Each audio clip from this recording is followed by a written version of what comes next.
ऐसे नहीं उड़ावे के बाप रे बाप बवाले हो जाए। हे मेरी कोट बा देखिए घरे बहु जाई लगे बस ए भैया हमारा ऐसे कोनो एतराज नहीं ए भैया अरे अरे बिल्कुल ना ए भैया उठाई लेकिन देखो अब हमें रिकॉर्ड करो ये भैया हमें रिकॉर्ड हुई अभी घरे जाई तो बहु जाई अब हाँ भैया आए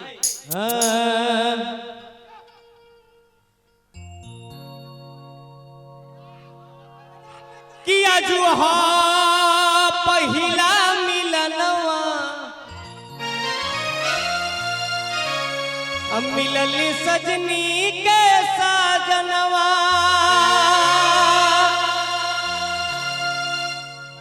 कि हमारे अंगी अंगी गुलाब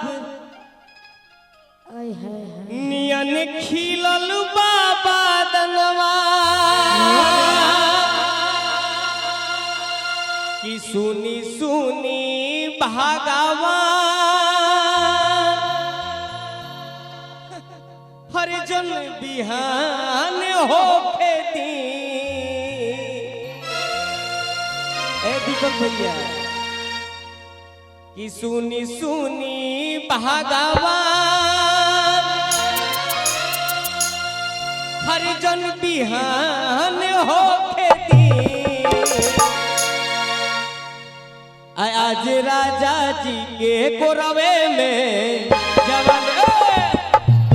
आज राजा जी के कोरवे में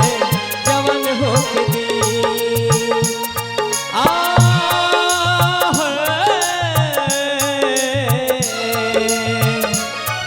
आज पहिला मिलनवा मिलल सजनी के साजनवा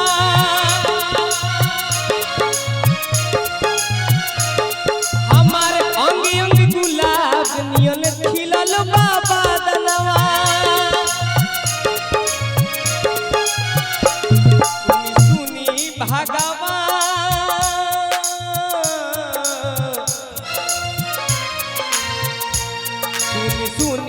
भगवान सुनी सुनी भगवान जन बिहान होती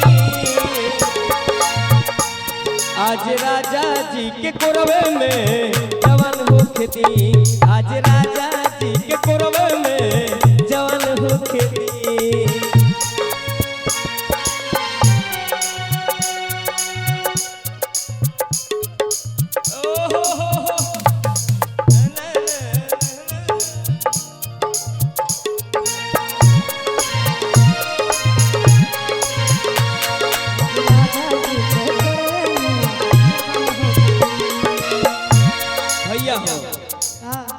अबे कर काम बाना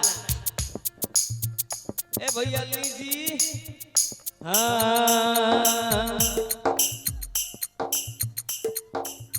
राजा जी के ओठों में ओठ जाप साटी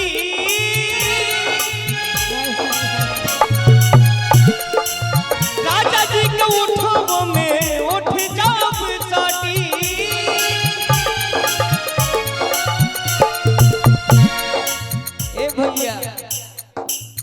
धुकुर धुकुर जारे हमारा एगो हाथ आपन दी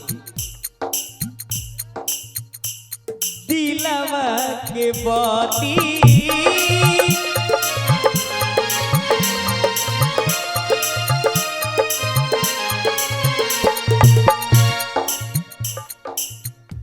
और बहुत खुशी की बात है मुकेश ओझा जी की तरफ से बहुत बहुत के पुरस्कार बा भैया के बार बार प्रणाम बा इस गाने पे खुश होकर के भैया आशीर्वाद देनी हम दिल से प्रणाम बा आशीर्वाद के कम ना रहिए भैया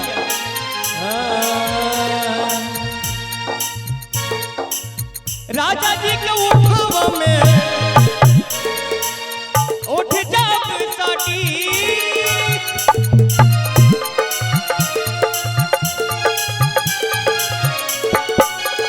भैया हो थोड़ा सा भोजपुरी में मुर्गी बहुत इम्पोर्टेंट चीज है जेकरा सभे ना आवे, सभे कोई के ना आवे। रजनी जी बोलनी है कि हाँ हम परफेक्ट बने, तो तनी ले जाओ। हाँ राजा जी के उठावा में अब भैया आइए मुर्गी राजा जी के उठावा में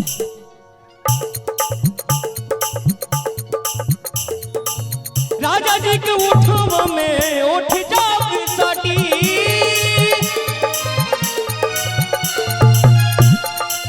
धुक धुक जारे हमारा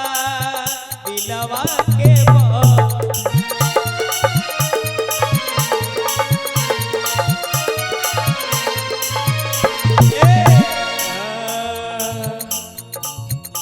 किया जी लब के दरियावे में किया जी लब के दरियावे में अरे निहान होके दी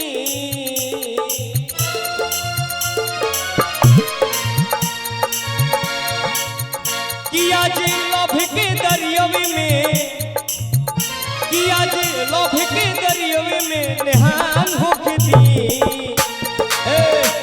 आज राजा जी के कुरवे में